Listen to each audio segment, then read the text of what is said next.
रामचरण एक साहसी और जिद्दी वन अधिकारी जिसे अंधविश्वासों पर विश्वास नहीं था, नए कार्य क्षेत्र में आते ही अपने कर्तव्यों में जुट गया। उसकी तैनाती जिस जंगल में हुई थी उसे लोग भूतिया जंगल के नाम से जानते थे।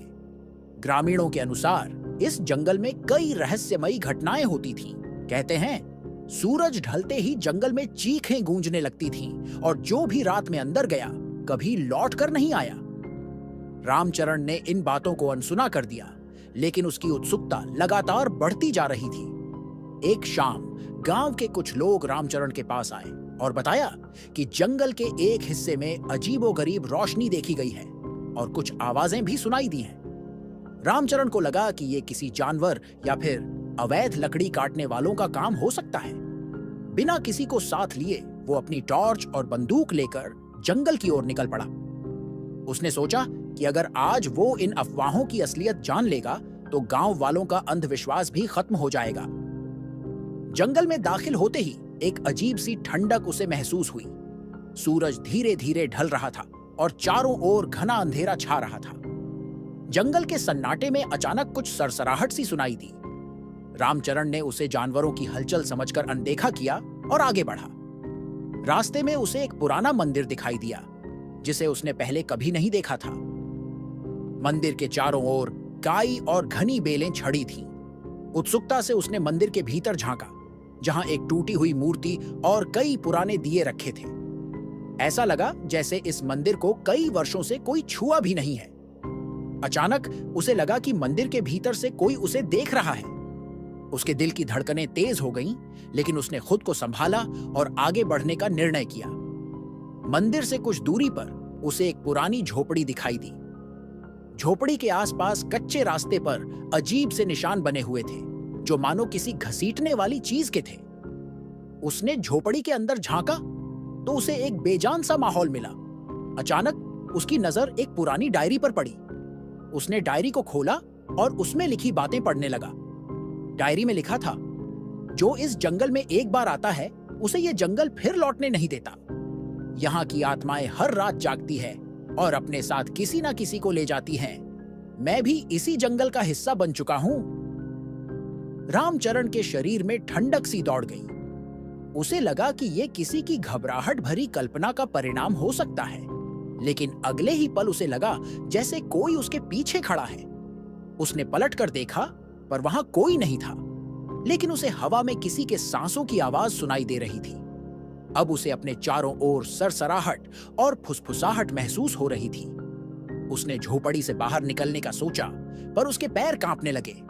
जैसे ही वो कुछ कदम आगे बढ़ा, एक जोरदार ठहाका गूंजा जो पूरे जंगल में फैल गया। उस ठहाके में ऐसी भयावहता थी कि उसका कलेजा ढक से रह गया। उसने टॉर्च जलाने की कोशिश की, लेकिन उसकी टॉर्च बंद हो चुकी थी। चारों ओर गहरा अंधेरा था और वो खुद को पूरी तरह से अकेला महसूस कर रहा था। अचानक उसे पेड़ों के बीच कुछ परछाइयां दिखने लगीं। वो परछाइयां धीरे धीरे उसके पास आ रही थीं। उनके आकार प्रकार अजीब थे, जैसे इंसान हो, लेकिन उनकी शक्लें भयानक और विकृत थीं। एक परछाई धीरे धीरे उसकी ओर बढ़ी और उसने महसूस किया कि वो किसी अदृश्य शक्ति से बंध गया है। उसने भागने की कोशिश की, लेकिन उसके पैर जैसे जमीन में धंस गए थे। वो परछाई धीरे धीरे उसके करीब आई और उसके कान में फुसफुसाई, तुम यहां से वापस नहीं जा सकते। रामचरण ने पूरी ताकत से चीखने की कोशिश की, लेकिन आवाज जैसे गले में ही अटक गई। वो उस जगह से निकलने के लिए जोर लगाने लगा। उसकी सांसें तेज हो गईं और दिल की धड़कनें इतनी तेज थीं कि उसे खुद सुनाई दे रही थीं। अचानक उसे एहसास हुआ कि उसके चारों ओर का जंगल बदल चुका है। वहां सब कुछ उल्टा पुल्टा सा दिख रहा था, जैसे किसी खौफनाक सपने का हिस्सा हो। उसे लगा कि वो किसी दूसरे ही दुनिया में पहुंच गया है, जहां समय और स्थान का कोई मतलब नहीं। तभी एक बूढ़े व्यक्ति की परछाई उसके सामने आई। उसने रामचरण को घूरते हुए कहा, तुम क्यों आए हो यहां? यह जंगल सिर्फ हमारा है। तुम्हें यहां आने की सजा भुगतनी होगी। रामचरण के रोंगटे खड़े हो गए। उसने डरते हुए पूछा, तुम कौन हो? उस परछाई ने जवाब दिया, मैं भी कभी तुम्हारी तरह इस जंगल में आया था, लेकिन अब इस जंगल का हिस्सा बन चुका हूं। यहां से कोई वापस नहीं जाता। रामचरण की हालत खराब हो गई। उसने भागने का प्रयास किया, लेकिन जैसे ही उसने कदम बढ़ाया, उसे लगा कि उसके पैर किसी दलदल में फंस गए हैं। उस परछाई ने उसे खींचना शुरू किया। वो चीखना चाहता था, मदद के लिए पुकारना चाहता था, लेकिन उसकी आवाज गुम हो चुकी थी। धीरे धीरे वो दलदल में धंसता जा रहा था और उसकी आंखों के सामने अंधेरा छाने लगा।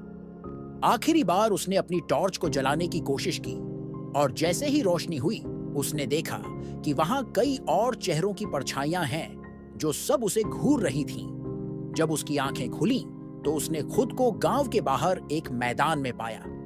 गांव के लोग उसके चारों ओर खड़े थे और घबराए हुए देख रहे थे। किसी ने उसे बताया कि उसे 3 दिनों से खोजा जा रहा था और आज सुबह ही वो जंगल के बाहर बेहोशी की हालत में मिला। उसके शरीर पर कई चोटों के निशान थे और उसकी हालत बेहद नाजुक थी। उसने उठने की कोशिश की, लेकिन जैसे ही उसने जंगल की ओर देखा, उसे वो बूढ़ा व्यक्ति और उसकी बातें याद आने लगीं। रामचरण अब समझ चुका था कि वो कभी भी उस जंगल का रहस्य नहीं सुलझा सकेगा। उसने फिर कभी उस जंगल की ओर न जाने का प्रण लिया। गांव लौटने के बाद रामचरण की हालत दिन ब दिन बिगड़ती चली गई। जंगल में उस रात हुई घटनाओं का असर उसके शरीर और मन पर गहराई से छा चुका था। वो अक्सर अचानक नींद से उठकर चीखने लगता, मानो किसी अदृश्य शक्ति ने उसे जकड़ रखा हो। उसकी आंखों के नीचे गहरे काले घेरे बन चुके थे और उसकी आंखों में एक अजीब सा डर हमेशा झलकता रहता था। गांव के लोग भी अब उससे दूर दूर रहने लगे थे। किसी को समझ नहीं आ रहा था कि उसके साथ उस जंगल में आखिर क्या हुआ था।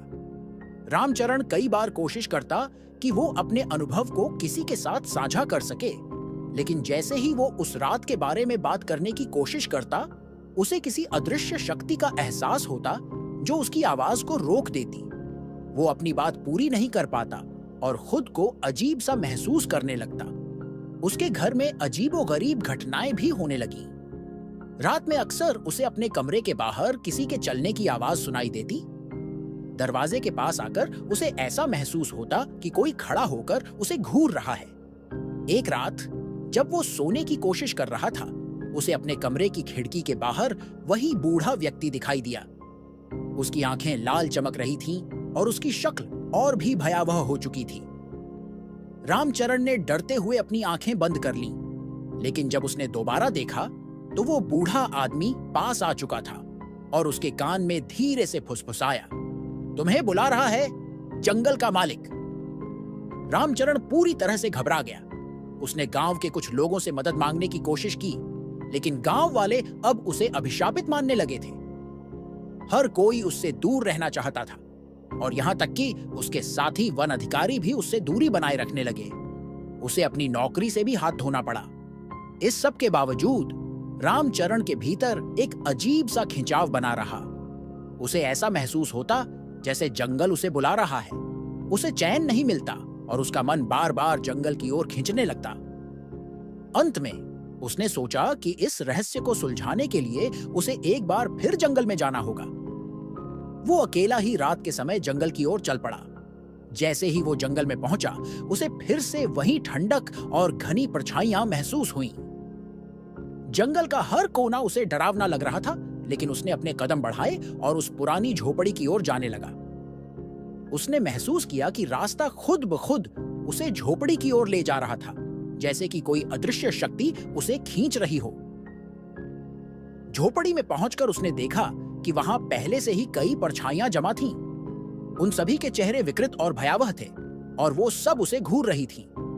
उनमें से एक ने धीरे से कहा, तुमने हमारी चेतावनी को नजरअंदाज किया था, अब तुम्हारा भी इस जंगल का हिस्सा बनना तय है। रामचरण के शरीर में ठंडक सी दौड़ गई। वो जान गया कि अब उसका वहां से बचकर निकलना असंभव है। तभी उसने महसूस किया कि वो जमीन में धंसता जा रहा है। वो मदद के लिए चीखने लगा, लेकिन उसकी आवाज जैसे जंगल ने निगल ली थी। उसकी आंखों के सामने वही बूढ़ा व्यक्ति फिर दिखाई दिया। उसने रामचरण को देखते हुए मुस्कुराते हुए कहा, अब तुम भी हमारे जैसे बन चुके हो। उसके साथ ही चारों ओर की परछाइयां उसकी ओर बढ़ने लगीं। जैसे ही वो पूरी तरह से दलदल में धंस गया, उसे महसूस हुआ कि वो अब इस जंगल का हिस्सा बन चुका है। उसकी चेतना लुप्त हो गई और उसके बाद उसे किसी ने कभी नहीं देखा। कहते हैं कि उस जंगल में अब भी रात को एक नई परछाई देखी जाती है जो वहां आने वाले लोगों को अपने साथ खींच लेती है। उस परछाई को लोग रामचरण की आत्मा के नाम से जानते हैं। ग्रामीणों का मानना है कि जंगल का रहस्य आज भी अनसुलझा है और जो भी उस जंगल में जाता है वो कभी वापस नहीं आता। अगर ये वीडियो अच्छा लगा हो तो लाइक करें, अपने दोस्तों के साथ शेयर करें और ऐसे ही वीडियो के लिए चैनल को सब्सक्राइब करें। धन्यवाद।